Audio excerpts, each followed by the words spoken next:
ఓం నమో నారాయణాయ. వారాహి అమ్మకు నమస్కారం చేసుకుంటూ, అమ్మవారి దయ ఆమె చల్లని చూపుల మనందరిపై ఉండాలి అని చెప్పి మనస్ఫూర్తిగా కోరుకుంటూ ఈ రోజుటి వీడియో స్టార్ట్ చేస్తున్నానండి. ఇక ఈరోజు వీడియోలో మనం చూడబోయేది ఏంటి అంటే, శ్రీదేవి భాగవతంలోని అమ్మవారి కథను విందాం. ఈ కథను ఎవరైతే వింటారో వారికి తెల్లవారేలోపు అమ్మవారి మహిమను చూస్తారు. మహిషాసురుణ్ణి చంపి దేవి అంతర్ధానమైన అనంతరం దేవతలు మహిమడి రాజ్యానికి శత్రుఘ్నుడు అనే సూర్యవంశపు రాజుగా అభిషేకించి తమ దారిని తాము వెళ్ళిపోయారు. ప్రపంచం సుఖంగా ఉన్న సమయంలో మళ్ళీ దాసపుల పీడ దాపురించింది. రసాతలంలో శంభుడు నిశంభుడు అనే ఇద్దరు దానవులు ఆహారము నీరు తీసుకోకుండా ఘోర తపస్సు చేశారు. వారి తపస్సుకు మెచ్చి బ్రహ్మ ప్రత్యక్షమై ఏదన్నా వరం కోరుకోమన్నాడు.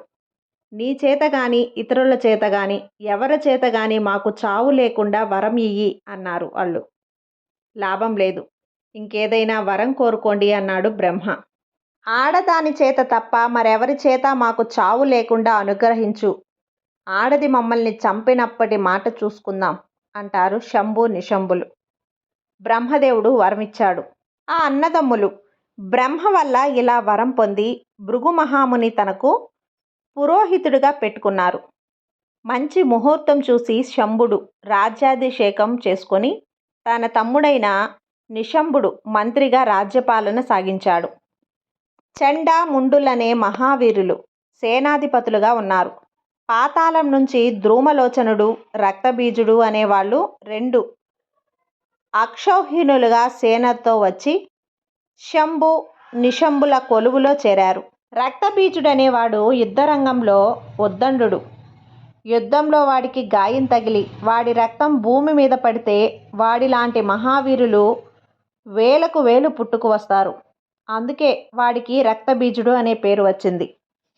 ఇలాగే అనేక మంది దానవ వీరువులు శంభుడి కొలువులోకి వచ్చి చేరారు. అలా ఉండగా ఒకసారి నిశంభుడికి ఇంద్రుడిని జయించాలని కోరిక పుట్టింది. వాడు ఇంద్రుడి నగరానికి వెళ్ళేసరికి ఇంద్రుడు దేవతలను వెంటబెట్టుకొని వచ్చి యుద్ధం ప్రారంభించి నిశంభుణ్ణి వజ్రాయుధంతో కొట్టేసరికి వాడు కాస్త మూర్ఛపోయాడు. తన తమ్ముడు మూర్ఛపోయాడని విని శంభుడు మండిపడి యుద్ధానికి వచ్చి దేవతలను చెల్లా చెదురు చేసి కాంధ్రుడు మొదలైన వారిని జయించి తాజా ఇంద్రత్వం పుచ్చుకొని అష్టదిక్పాలకులను లోబరుచుకొని 3 లోశాలు ఏలుతూ నందనవనంలో అప్సరసులతో విహరించసాగాడు. దిక్పాలకుల స్థానంలో శంభుడికి ఇష్టులైన దానవులను నియోగించబడ్డాడు. శంభుడి పరిపాలనలో దేవతలు దిక్కులేని వారై అడవులు పట్టిపోయారు. గుహలలో తలదాచుకుంటూ సుఖం ఏమాత్రమూ లేని జీవితాన్ని గడిపారు. ఈ విధంగా 1000 సంవత్సరాలు గడిచాయి. కష్టాల పాలై ఉన్న ఇంద్రుడు మొదలైన వాళ్ళు స్వర్గాన్ని తిరిగి ఎలా సంపాదించాలో, శంభుణ్ణి ఎలా చంపాలో తెలియక ఒకనాడు బృహస్పతితో, మహాత్మా, నీకు తెలియందంటూ ఏదీ లేదు కదా, దేవతలకు ఈ దుస్థితి తొలగే ఉపాయమేదో చూడు. మంత్రాలు గొప్ప ప్రభావం గలవి. వాటితో అభిచార హోమం కానీ మరేదైనా కానీ జయించి మా రాజ్యం మాకు ఇప్పించు అన్నారు. ఆంధ్ర మంత్రతంత్రాలైన వీధిని అనుసరించే పనిచేస్తాయి, దానికి వ్యతిరేకంగా పనిచేయవు. వాటికి అధిపతులైన మీరే దుర్దశ అనుభవిస్తున్నారు. ఈ స్థితిలో మంత్రాలు మీకు ఎలా సహాయపడతాయి? అయినా ఒకటి చెయ్యవచ్చు. జగజ్జనని మహిషాసురుణ్ణి చంపిన సంగతి మీకు తెలుసు కదా, ఆవిడ్నే మళ్ళీ ఆశ్రయించండి. మీరు హిమాలయాలకు వెళ్ళి ఆ దేవి మాయాబీజ పునశ్చరణ చెయ్యండి, మీ పని తీర్చవచ్చు అన్నారు దేవగురువులైన బృహస్పతి. దేవతలు ఆ ప్రకారమే హిమాలయాలకి వెళ్ళి మాయాబియాన్ని జపిస్తూ దేవిని స్తోత్రం చేశారు. దేవి మంచి చీర కట్టి అందమైన బంగారు ఆభరణాలు ధరించి గంగలో స్నానం చేయటానికి పోతున్నదానిలా ఒక గుహలో నుంచి వస్తూ దేవతలను చూసి, దేవతలల్లే ఉందే, ఏం పని మీద ఇటుకేసి వచ్చారు, విచారంగా ఉన్నట్టు కనిపిస్తున్నారే, ఏమిటి కథ అని అడిగింది. వాళ్ళు ఆమెకు చేతులు జోడించి, తల్లి, మా ఆపద తొలగించు. మేము యుద్ధంలో దానవులకు తట్టుకోలేకపోయాము. మా అసమర్థత తెలుపుకోవటానికి వచ్చాం. మాకు నువ్వే కదా దిక్కు. శంభు నిశంభు అనే దానవులు మమ్మల్ని ఓడించి స్వర్గం ఆక్రమించుకున్నారు. బ్రహ్మ ఇచ్చిన వరం మూలాన వారిని ఎవరూ చంపలేరు. అయితే వీళ్ళు కూడా మహిమడిలాగే ఆడదాని చేత చస్తారు. కానీ వారిని ఏ ఆడది చంపగలుగుతుంది? అందుచేత మేం దిక్కులేని వాళ్ళమై ఇలా అగచాటు పడుతున్నాం. పూర్వం మహిషుణ్ణి చంపినప్పుడు మాకు ఆపద కలిగితే దాన్ని తీర్చుతానని మాట ఇచ్చావు. శంభు నిశంభులే కాదు, రక్తబీజుడు, చండా ముండులు కూడా మాకు శత్రువులై ఉన్నారు. ఇవాళ అష్టదిక్పాలకులు అందరూ రాక్షసులే. అందుచేత మా మీద దయచూసి ఆ రాక్షసులందరినీ సంహరించు అన్నారు. దేవి దేవతల దైన్యం చూసి జాలిపడి తన నుంచి కౌశికి అనే శక్తిని పుట్టించింది. ఆ శక్తి నల్లగా ఉండటం చేత కాళికా శక్తి, కాళరాత్రి అని పిలువబడుతూ మహాఘోరమైన రూపం ధరించింది. దేవతలారా, విచారించకండి.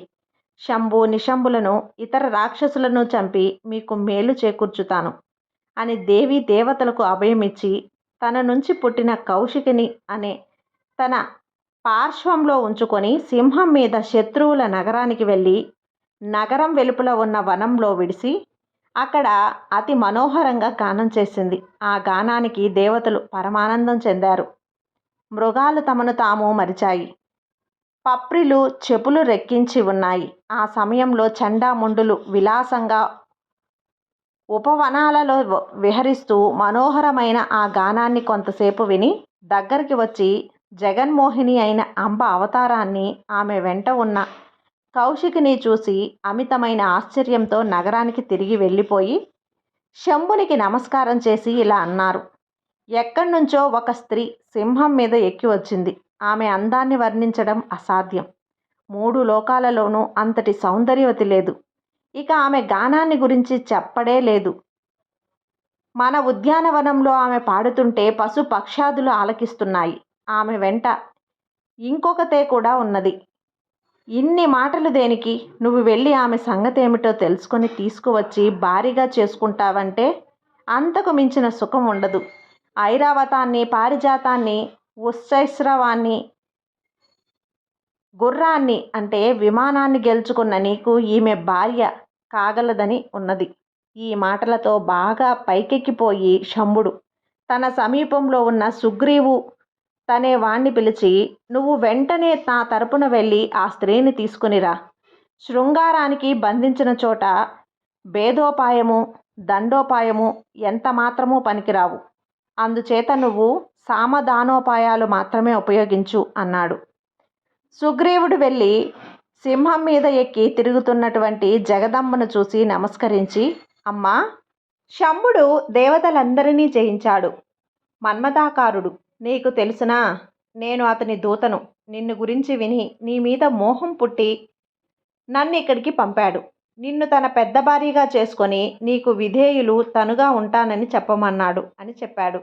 దేవి ఈ మాటలకు చిరునవ్వు నవ్వి, మీ రాజు దేవతలందరినీ జయించాడని విని అంత గొప్పవాడు గనకనే అతని కోసమే నేను వచ్చాను.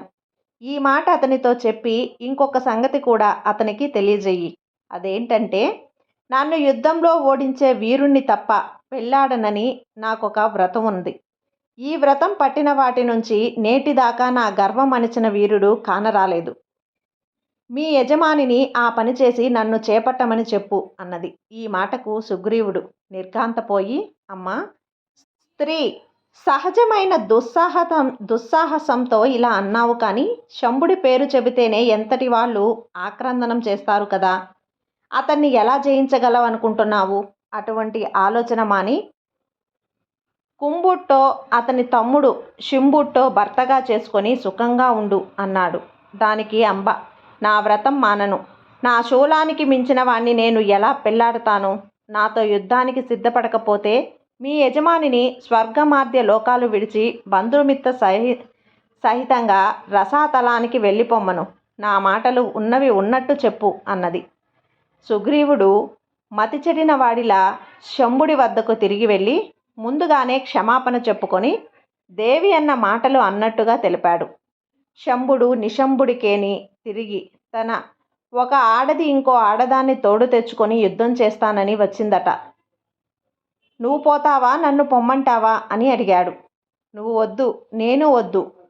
భూమ్రోలో చనుణ్ణి పంపితే ఆమెను గెలిచి తెస్తాడు. మరుక్షణంలో ఆమె నిన్ను వరిస్తుంది అన్నాడు నిశంభుడు. ఆ మాటకు సమ్మతించి శంభుడు ధూమ్రలోచనుడితో, నువ్వు సుందరికి అండగా ఉన్న స్త్రీని చంపి సుందరిని తీసుకురా. ఆమె నీ మీద చిన్నగా బాణాలు వేసినా నువ్వు ఆమెను క్రూరమైన బాణాలతో హింసించలేవు సుమా. ఆమెను చెక్కు చెదరకుండా పట్టుకురా అన్నాడు.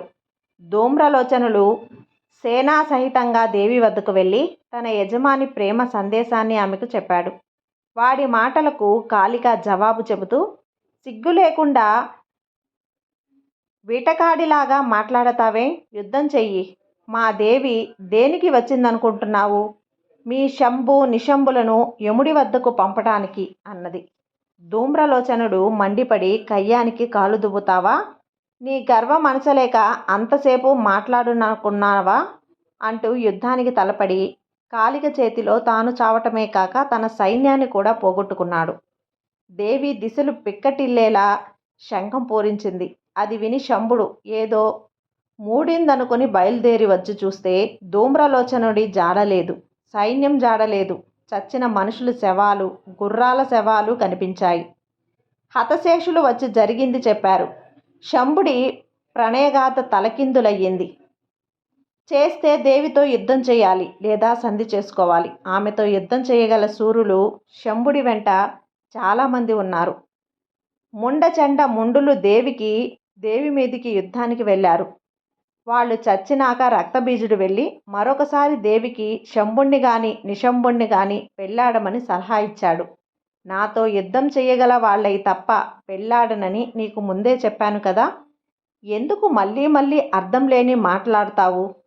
నీ శంభు నిశంభులను వచ్చి నన్ను యుద్ధంలో జయించి పెళ్ళాడమను అన్నది దేవి. రక్తబీజుడు మండిపడి యుద్ధం చేసి క్షణంలో మూర్ఛపోయి తన రథంలోనే పడ్డాడు. అయితే రక్తబీజుడి రక్తం నేల మీద పడితే ఒక్కొక్క బొట్టుకు ఒక్కొక్క రక్తబీజుడు పుట్టుకొస్తాడు.